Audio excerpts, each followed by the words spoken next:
तो चलिए लेट ना करते हुए वीडियो को हम चालू करते हैं। चाहे आप किसी भी परीक्षा की तैयारी कर रहे हो, प्रश्न आप सबके लिए बहुत ही महत्वपूर्ण होने वाले हैं। पहला प्रश्न में आपको दिया गया है, भारतीय संविधान में मौलिक कर्तव्य जोड़ा गया है। तो भारतीय संविधान में मौलिक कर्तव्य 1976 में जोड़ा गया है। आपका बी वाला ऑप्शन हो जाएगा सही, 1976 में मौलिक कर्तव्य को जोड़ा गया है। चलते हैं अगले प्रश्न पर। अगला प्रश्न में आपको दिया गया है, all India trade union Congress की स्थापना हुई थी। तो all India trade union Congress की स्थापना 1920 में हुई थी। आपका सी वाला ऑप्शन हो जाएगा सही। All India trade union Congress की स्थापना 31 अक्टूबर 1920 को लाला लाजपत राय को अपना पहला अध्यक्ष बनाकर की गई थी इसकी स्थापना। चलते हैं अगले प्रश्न पर। अगला प्रश्न में आपको दिया गया है, निम्न में किसी भारतीय राज्य के मुख्यमंत्री का कार्य नहीं है। यानी इस प्रश्न में आपसे बोला गया है कि मुख्यमंत्री का कार्य इनमें से कौन सा नहीं है। तो पहला आपको दिया गया है राज्य के लिए नीतियाँ निर्धारण करना, तो ये आपका भारत के मुख्यमंत्री का कार्य होता है। दूसरा आपको दिया गया है राज्यपाल को सलाह देना, तो ये भी मुख्यमंत्री का कार्य होता है। और तीसरा आपको दिया गया है मंत्रिपरिषद और राज्यपाल के बीच का एक कड़ी होना, तो ये भी मुख्यमंत्री का कार्य होता है। जबकि जो ऑप्शन चौथा आपको दिया गया अंतर्राष्ट्रीय लोक सेवा आयोग का कामकाज का समन्वय करना, तो ये आपका मुख्यमंत्री का कार्य नहीं होता है। तो आपका जो ऑप्शन डी वाला दिया गया है ये वाला आपका हो जाएगा, ये आपका हो जाएगा ऑप्शन सही, मुख्यमंत्री का कार्य नहीं होता है। चलते हैं अगले प्रश्न पर। अगला प्रश्न में आपको दिया गया है, निम्न में कौन सा शास्त्रीय नृत्य शैली उत्तर भारत से संबंधित है। तो आपका जो ऑप्शन सी दिया गया है कथक, ये आपका उत्तर भारत से संबंधित है शास्त्रीय नृत्य। आपका सी वाला ऑप्शन हो जाएगा सही। यहाँ पर जो कथक दिया गया ये वाला आपका हो जाएगा सही। चलते हैं अगले प्रश्न पर।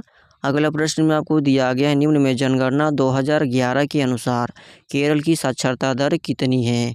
तो 2011 की जनगणना के अनुसार आपको जो केरल की साक्षरता दर है वह 93.91% है। कितना है? 93.91% है। आपका बी वाला ऑप्शन हो जाएगा सही। चलते हैं अगले प्रश्न पर। अगला प्रश्न में आपको दिया गया है, सूर्य से आने वाली हानिकारक अगला प्रश्न में आपको दिया गया है, सूर्य से आने वाली हानिकारक पराबैंगनी किरणों को कौन रोकता है। तो सूर्य से आने वाली पराबैंगनी जो किरणें होती हैं उनको रोकता है समतापमंडल। आपका सी वाला ऑप्शन हो जाएगा सही। चलते हैं अगले प्रश्न पर। अगला प्रश्न में आपको दिया गया है, निम्न में प्रथम पैरालंपिक खेल आयोजित हुए थे। तो ये हुए थे रोम में। कहाँ हुए थे? रोम में। आपका सी वाला इसका भी हो जाएगा सही। प्रथम पैरालंपिक खेल आयोजित हुए थे रोम में, इटली के शहर रोम में। 1960 में इटली के रोम शहर में आयोजित हुए थे पैरालंपिक खेल। चलते हैं अगले प्रश्न पर।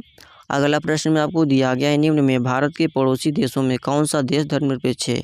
तो आपका जो दिया गया है नेपाल, ये आपका धर्मनिरपेक्ष देश है। आपका डी वाला ऑप्शन हो जाएगा सही। चलते हैं अगले प्रश्न पर। अगला प्रश्न में आपको दिया गया है, यहाँ पर आप देख सकते हो, क्या निम्न में भारत के किसी भी राज्य का नाम बदलने की शक्ति किसके पास होती है। तो राज्य का नाम बदलने की जो शक्ति होती है यह संसद के पास होती है। आपका सी वाला ऑप्शन हो जाएगा सही। संसद के पास राज्य का नाम बदलने की शक्ति होती है अनुच्छेद 3 के तहत। चलते हैं अगले प्रश्न पर। अगला प्रश्न में आपको दिया गया है, निम्न में जनगणना 2011 के अनुसार अनुसूचित जनजातियों के लोगों की साक्षरता दर कितनी है।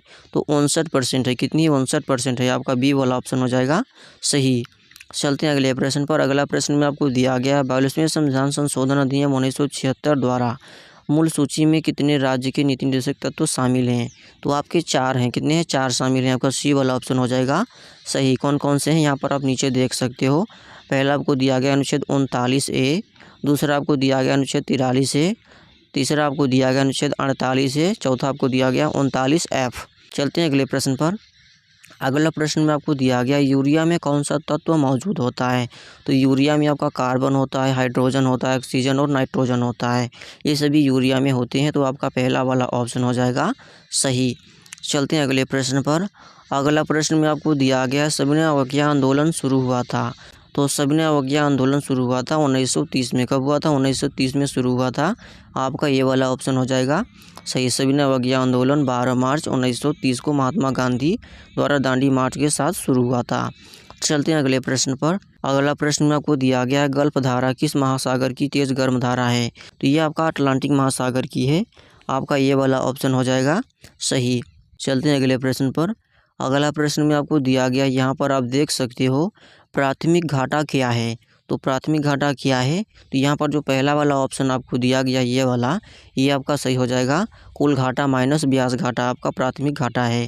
चलते हैं अगले प्रश्न पर।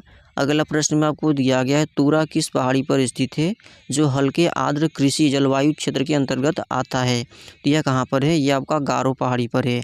आपका बी वाला ऑप्शन हो जाएगा इसका सही। चलते हैं अगले प्रश्न पर। अगला प्रश्न में आपको दिया गया है, भारत में अंग्रेजी शिक्षा कब शुरू की गई थी? तो भारत में अंग्रेजी शिक्षा 1835 में शुरू हुई थी। कब हुई थी? 1835 में भारत में अंग्रेजी शिक्षा शुरू हुई थी। आपका सी वाला ऑप्शन हो जाएगा सही। चलते हैं अगले प्रश्न पर। अगला प्रश्न में आपको दिया गया है, भारत शासन अधिनियम 1935 संबंधित है। तो यहाँ पर आपको पहला ऑप्शन दिया गया है, केंद्र में द्वैत शासन लागू किया गया। ये भी आपका हो जाएगा सही।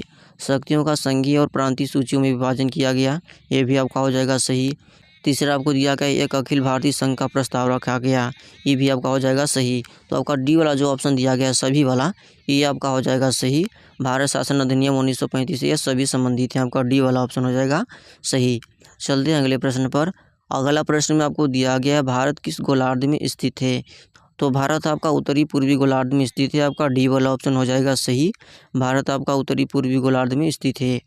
चलते हैं लास्ट और आखिरी प्रश्न पर। आखिरी प्रश्न में आपको दिया गया है, गंगा नदी को बांग्लादेश में किस नाम से जाना जाता है? तो गंगा नदी को बांग्लादेश में पदा नाम से जाना जाता है। आपका ये वाला ऑप्शन हो जाएगा। तो ये रहे हमारे प्रश्न। ये प्रश्न सभी परीक्षाओं की दृष्टि से बहुत ही महत्वपूर्ण प्रश्न होने वाले हैं। अगर आपको अच्छा लगा हो तो आप हमारी वीडियो को लाइक करो और शेयर करो।